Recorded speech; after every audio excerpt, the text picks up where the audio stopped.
ایک چھوٹے سے گاؤں میں سبز کھیتوں کے درمیان ایک محنتی لڑکا رہتا تھا جس کا نام علی تھا۔ اس نے بچپن میں اپنے والدین کو کھو دیا تھا اور وہ اپنے دادا اور دادی کے ساتھ رہتا تھا۔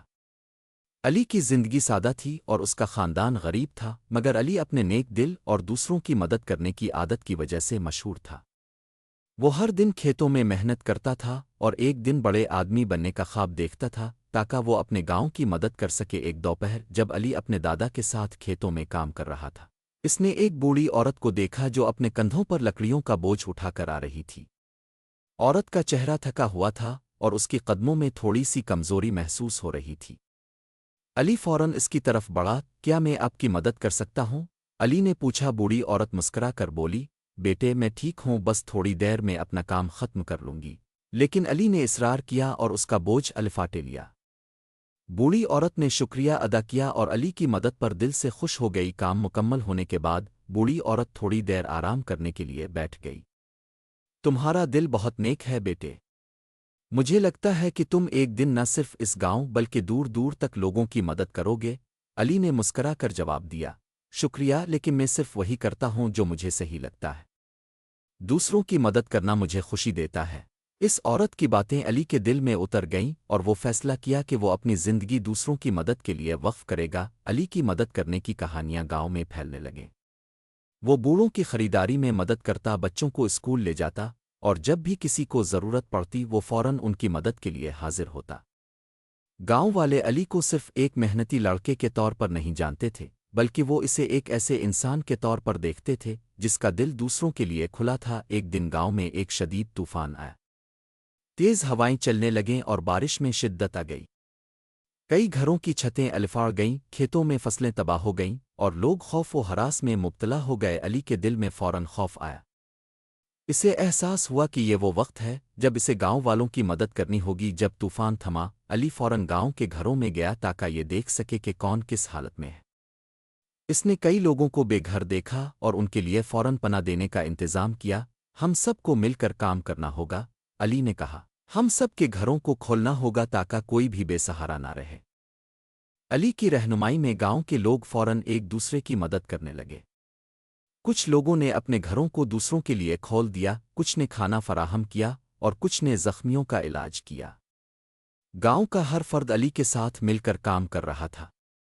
علی خود بھی دن رات محنت کر رہا تھا اور سب کی حوصلہ افزائی کرتا رہتا تھا۔ گاؤں کی حالت بہتر ہونے لگی، لیکن علی کو گھر واپس جا کر یہ خبر ملی کہ اس کے دادا اور دادی بیمار ہو گئے۔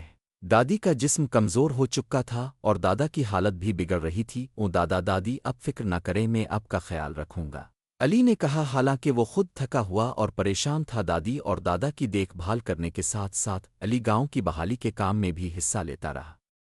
وہ دونوں کاموں کو تیزی سے مکمل کرنے کی کوشش کرتا، لیکن اس کی صحت پر اس کا اثر پڑنے لگا۔ وہ تھک چکا تھا لیکن وہ ہمت نہیں ہار رہا تھا۔ ایک شام جب علی اپنی دادی کے پاس بیٹھا تھا، دادی نے اسے محبت سے دیکھا اور کہا، بیٹے تم بہت محنت کر رہے ہو، لیکن یاد رکھو تمہیں خود کا خیال رکھنا ضروری ہے۔ علی نے سر جھکا کر کہا، دادی میں نہیں رک سکتا، بہت سے لوگ مدد کے منتظر ہیں۔ دادی نے نرمی سے اس کا ہاتھ تھاما۔ دوسروں کی مدد کرنا اچھا ہے، لیکن کبھی کبھی سب سے بڑی مدد یہ ہے کہ تم خود کو ٹھیک رکھو تاکہ تم دوسروں کی بہتر مدد کر سکو۔ اگلے دن گاؤں کے لوگوں نے علی کی تھکاوٹ کو دیکھا اور فیصلہ کیا کہ وہ علی کی مدد کریں گے۔ انہوں نے علی کے دادا اور دادی کے لیے کھانا، دوا اور آرام کا سامان پہنچایا تاکہ علی پر بوجھ کم ہو سکے۔ تم نے ہمیشہ ہماری مدد کی ہے علی، اب ہمارا فرض ہے کہ ہم تمہاری مدد کریں، ایک گاؤں والے نے کہا۔ چند دنوں میں علی کی دادی کی حالت بہتر ہو گئی۔ وہ دوبارہ ہنسنے لگی اور علی کی محنت اور محبت پر فخر محسوس کرنے لگی۔ میں نے کہا تھا نا، تمہیں خود کا خیال رکھنا چاہیے تھا، دادی نے مسکرا کر کہا۔ علی نے دل سے کہا، شکریہ دادی، اب مجھے سمجھ آ گیا ہے۔ گاؤں کے بزرگوں نے علی کی بے لوث مدد کو تسلیم کرتے ہوئے اسے ایک میٹنگ میں بلایا۔ انہوں نے علی کو گاؤں کے تمام لوگوں کی طرف سے ایک چھوٹا سا تحفہ دیا، ایک ہاتھ سے بنی ہوئی ہار جو گاؤں کے اتحاد اور مضبوطی کی علامت تھی۔ تم نے ہمیں سکھایا ہے کہ سچائی اور محبت سے کیا رہنمائی ملتی ہے علی۔ تم نے ہمیں دکھایا کہ کسی کی مدد کرنے سے ہی کمیونٹی مضبوط بنتی ہے، گاؤں کے بزرگ نے کہا۔ ایک شام جب علی گاؤں کے پہاڑ پر بیٹھا تھا، وہ اپنی زندگی کے بارے میں سوچ رہا تھا۔ اس نے وہ بوڑھی عورت یاد کی جو پہلے اس سے ملی تھی اور اس کی باتیں کہ وہ ایک دن بہت بڑا آدمی بنے گا جو دوسروں کی مدد کرے گا۔ علی نے محسوس کیا کہ اس نے صرف لوگوں کی مدد نہیں کی تھی بلکہ اس نے ان میں محبت اور ہمت پیدا کی تھی، اور اس کے بدلے میں گاؤں والوں نے اسے وہ محبت دی جس کا وہ ہمیشہ خواب دیکھتا تھا۔ سالوں بعد علی ایک بزرگ آدمی بن چکا تھا اور گاؤں میں اس کی عزت تھی۔